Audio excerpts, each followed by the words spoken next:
morning, everyone. And it is an honor,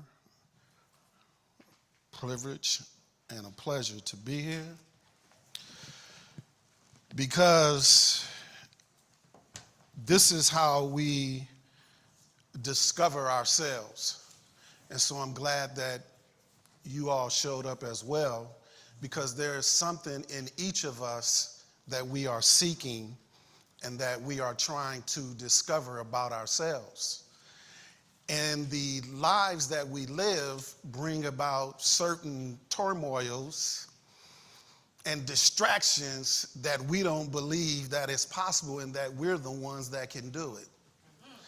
But if you heard what I said, it's it's those tricks, it's those thoughts that we put on it that does that to us. So it's realizing that the spiritual harvest is here. Right. And the spiritual harvest will come once we understand that we are the planters, yes. Right? The farmer, we are it. We are the ones who are digging, providing all of this. But before I really go into it, I want to give thanks to the veterans past and present who have sacrificed for the idea of the harmony of a democratic society, because that is what it is that we are aspiring to live and be in.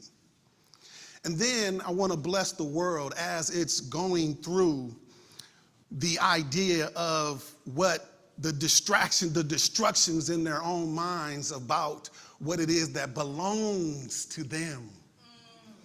And that they're holding on to this concept that happened, this pain from eon years ago. I pray that they see past the hurt and the pain and align with this love and peace and harmony that is waiting on them to come together as brothers and sisters. Because this is the only way that we will make it. So again, welcome. I welcome you all here, where the theme is a spiritual harvest. So I don't know what you have been doing throughout the week or how you prepared to receive this, but I can tell you that something will awaken within me and connect with you that you can see a little bit clearer about what it is that life has in store, regardless of what we've been through. Because there is no way to get through a world that requires work and unconditional love from each and every one of us to make it better. So regardless of what you ate for breakfast that may be stirring you or bothering you, the coffee wasn't too good, just be all right with it. And know that that too will pass. So we have to give thanks and praise to the God that said that I will provide all.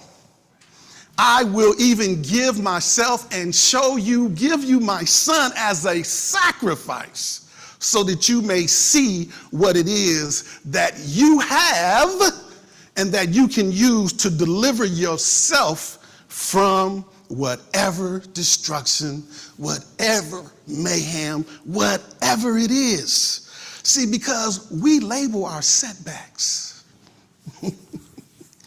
And those labels is what appears to not let us see through, and they limit on what it is that we even believe we can do. It stymies our imagination. So even though we're in a good thing, we don't even allow the good thing be good to us because we waiting to see what it's going to do wrong. This labeling is what is affecting us. This mind will deliver us, but will also hold us back. That's right. And I know it ain't our intention, but you know what? If you think it and then you don't condemn it, it's going to try to live. Pain exists, and we've all experienced it. But we have to look towards that power that will provide relief. Reverend Gerald walked in today, and we just so happened was talking about pain. And I told him that the reason that I can still be happy about this is because it took me 5 years to figure it out. See, it took me 5 years to get over the pain I was experiencing. I wanted to, but yet I could not find no one to help me do it. So I went to him, I went over there, I went everywhere I could go. And no one still assisted. But guess what? My outlook didn't change. And Reverend Gerald said, oh, okay. So that's why you having that outlook. So what I'm saying is, it's bad, yeah, but don't give up your outlook. Because it is when we look at it that it ain't gonna be better. That's us saying that God can't do it. Or God won't do it because we're not trying. That's why we're thinking that. And we're utilizing the power that we have within ourselves. So the book says, come unto me, and I will give you rest. Whatever the burden is, come on, I got you. And it says, take my yoke. Take this that I've shown you and use it to change your life. Yeah, I know I'm lowly and I'm meek, but don't be fooled by the strength that I have within. See, and that's us.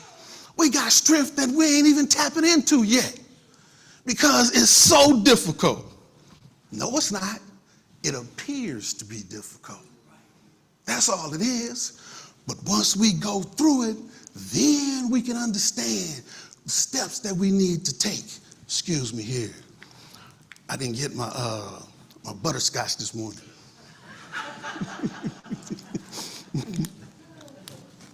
Shame on me.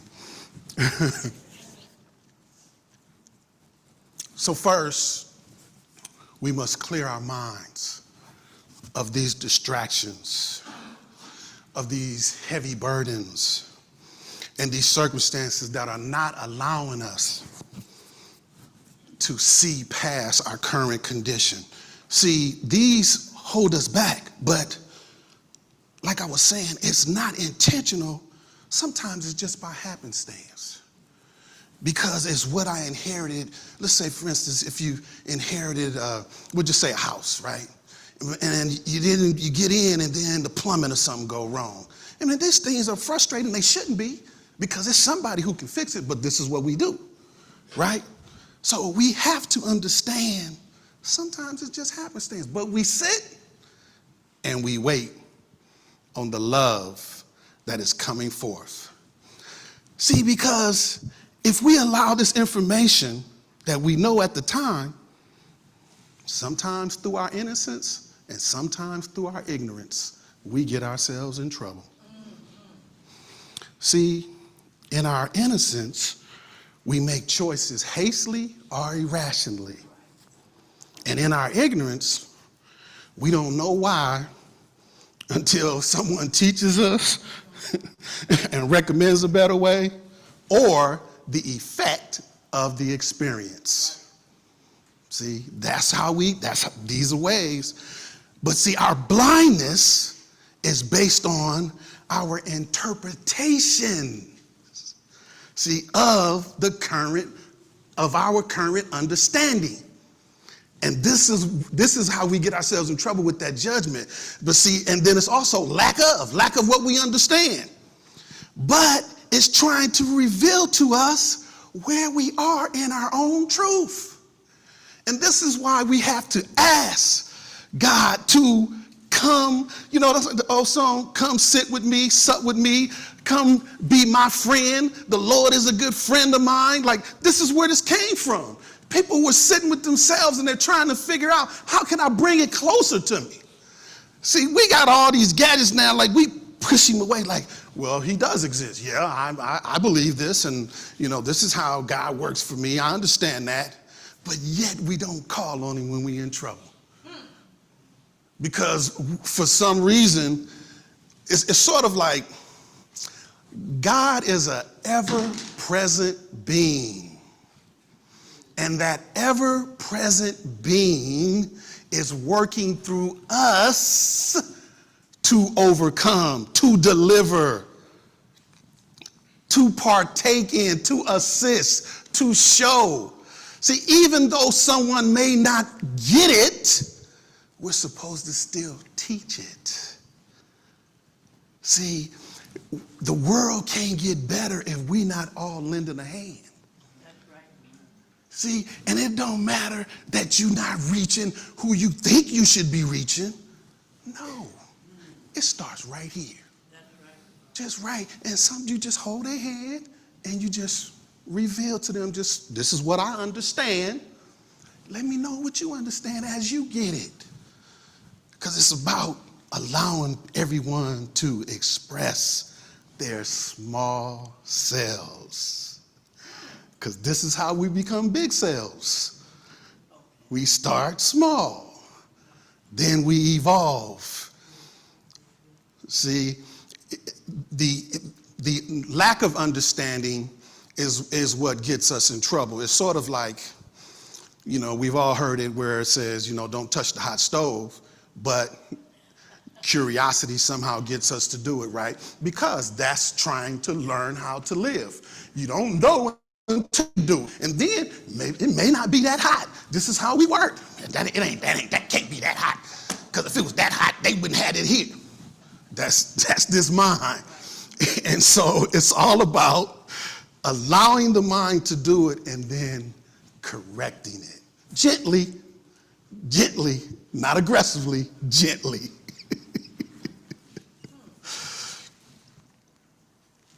In chapter 9 in prayer, it states that when we pray, recognizing Spirit's presence and realizing our connection to the Spirit, we will bring the Spirit closer to us. Just by recognizing it and just by saying, I submit myself unto thee.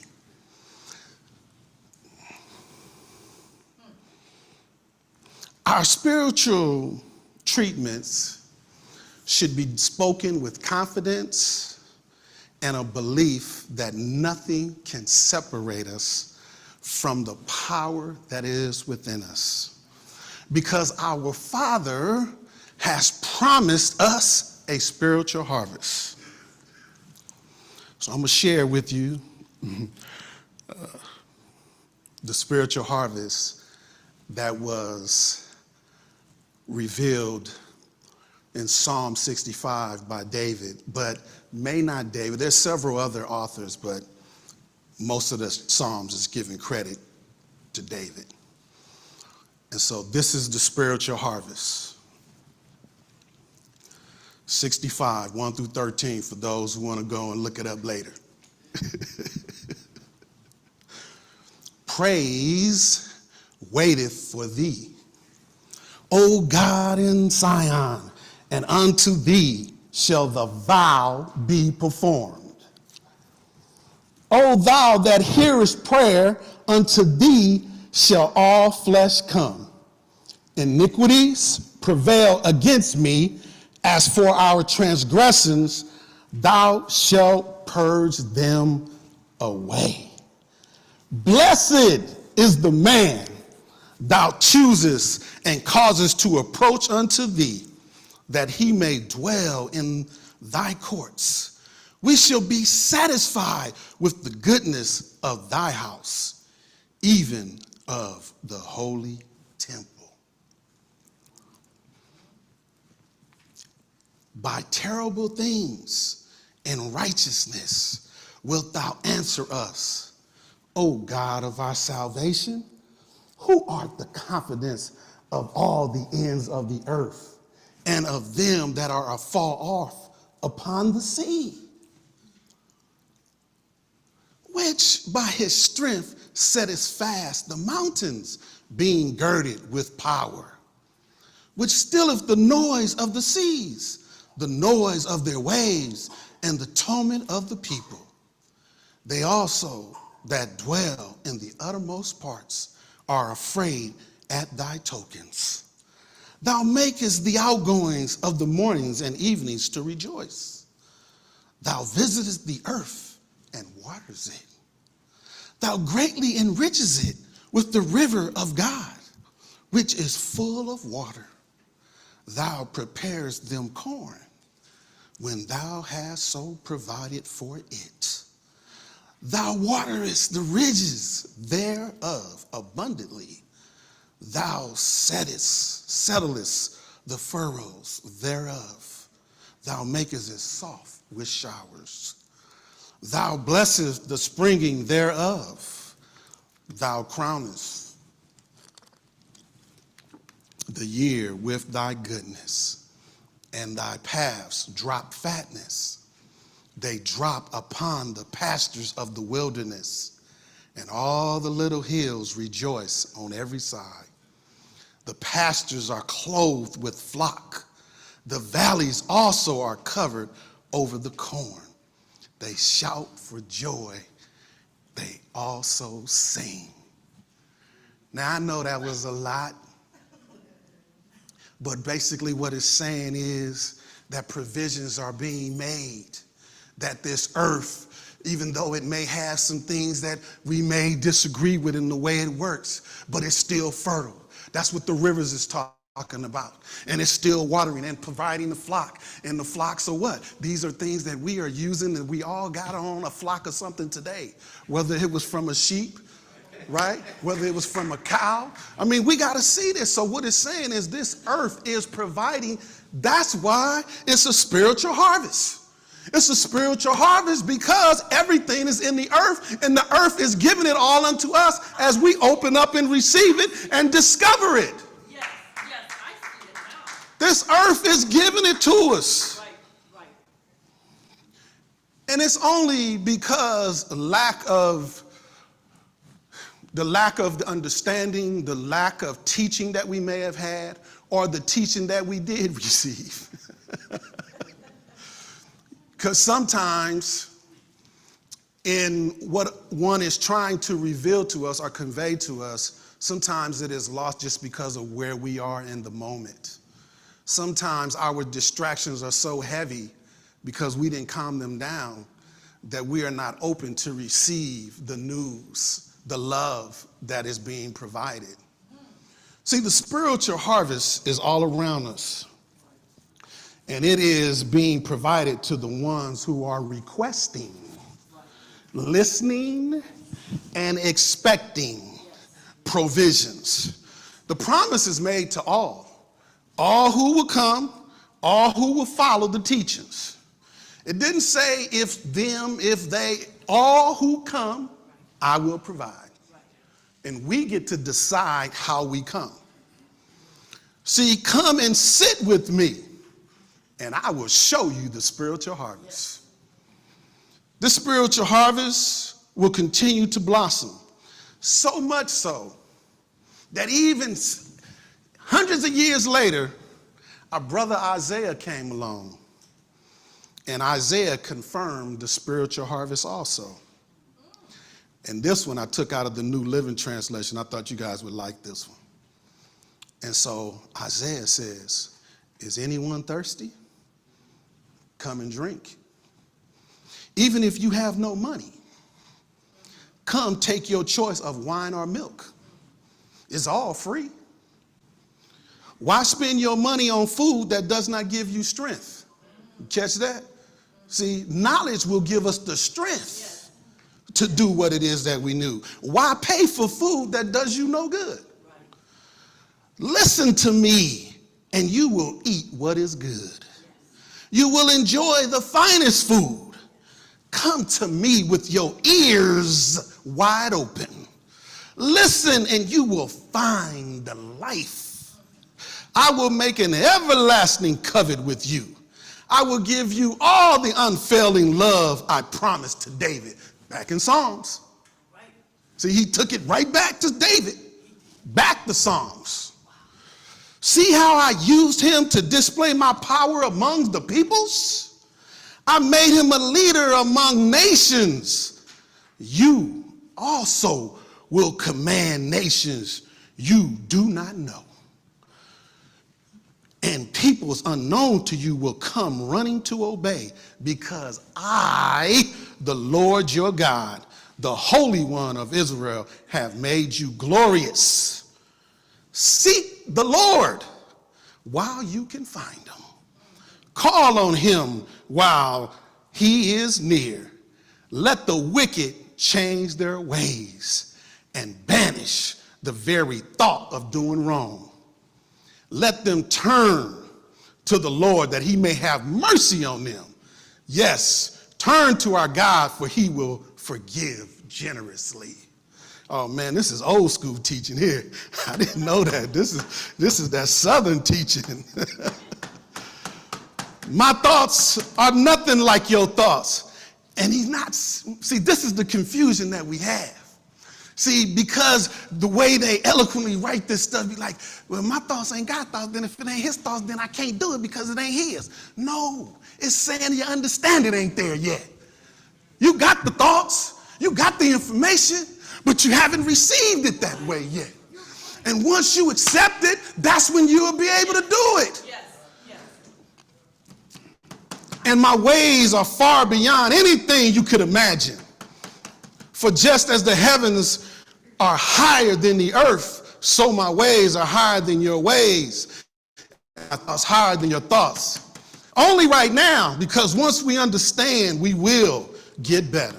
The rain and the snow come down from the heavens, and they stay on the ground to water the earth. Oh man, the spiritual harvest is here. They cause the grain to grow, producing seed for the farmer and bread for the hungry. It's here. The spiritual harvest is here. Yes, yes. It is the same. It is the same with my word. I send it out, and it always produces fruit. It will accomplish all I want it to, and it will prosper everywhere I send it. You will live in joy and peace. The mountains and the hills will burst into song, and the trees of the fields will clap their hands. Where once there were thorns, cypress trees will grow. Where nettles grew, myrtles will sprout up. These events will bring great honor to the Lord's name. There will be an everlasting sign of power and love. It's all here. It's all waiting on us. This book was written over 3,000 years ago. It's telling us that it's here. They already discovered it. We don't have to do nothing but get to work.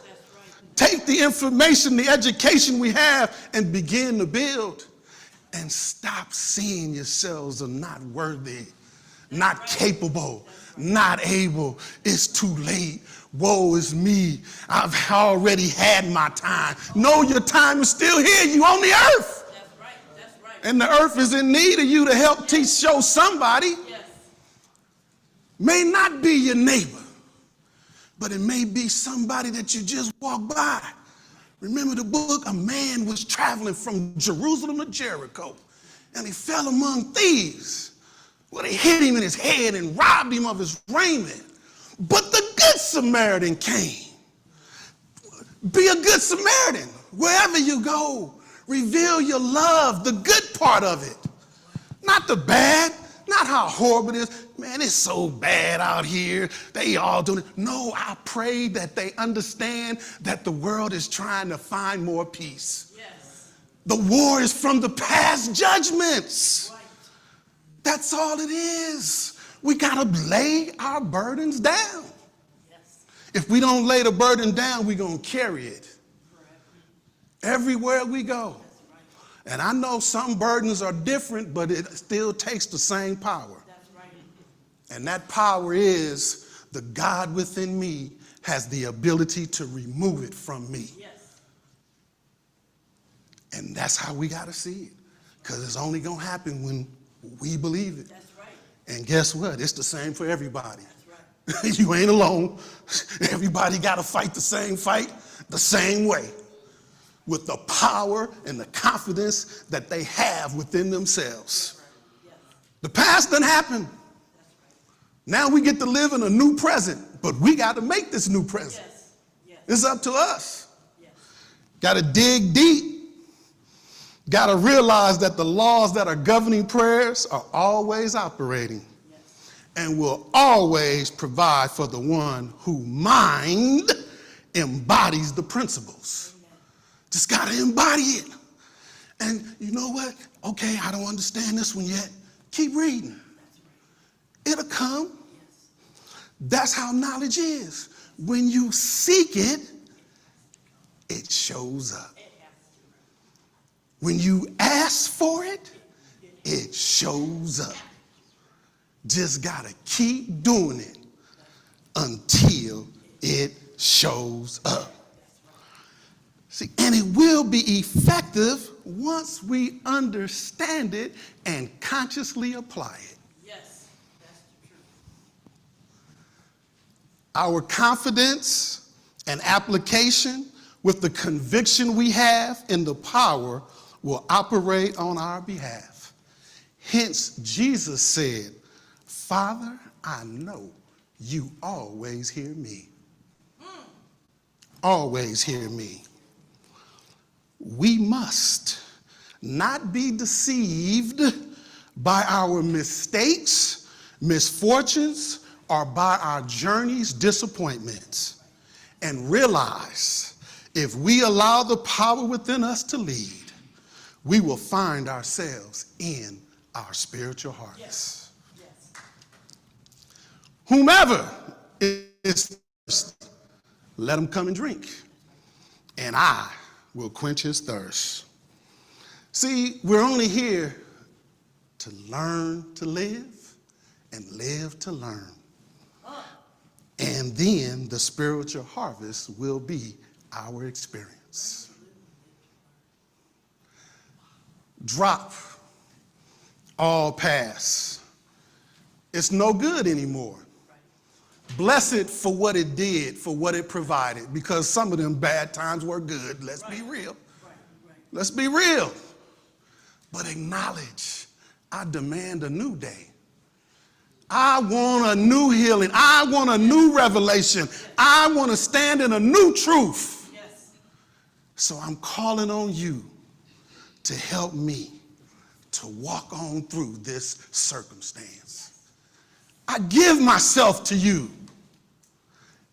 And once we do that, then it says, I will turn, right, to you. Yes. Yes. See, it will turn to us. Once we recognize and let them in. Yes. Open the door. Open the door and let them in. Yes. The door is the consciousness, though. Yes. And that's when it'll do it. That's right. Stop fighting back. Stop thinking this ain't how it's supposed to be. No, this how it's supposed to be, because this how you gonna learn. That's right. See, you won't learn it no other way. And that's why it's hard, because if it comes too easy, too good, I don't believe that. We even say that. If it's too easy, it ain't good. It can't be right in business. Oh, if it was that easy, it can't be. Man, find your way into what it is that you want. Stop in the moment. When you're in the moment, ask. And just because you don't get your way doesn't mean you didn't get your way. See, it is all in the understanding of how it happens to us. And we use the past hurt to say, well, that can't be good if it's that way. No, this is what I need now. Help me accept it so that I can feel good and do better with what I have. I want to be a better steward of what it is that I have today. I recognize that I was not, or I didn't perceive what was good for me. But now I love myself enough to know that God is blessing me and guiding me and directing me on this path. And that's the way we have to speak. Don't worry about who is looking. As a matter of fact, don't move your lips if you're afraid to. But say it to yourself. Say it to yourself until you can grab it and hold on to it like a rope. Imagine that God is a rope. And you just close your eyes and see your hands just going over and over on top of each other until you reach the point of your satisfaction. God is here to help us through it all. And we can all look at what this world has done, what we have lived through, and we know from that alone. So guess what? Tomorrow still has a spiritual harvest. Amen. Peace and blessings to you. Amen.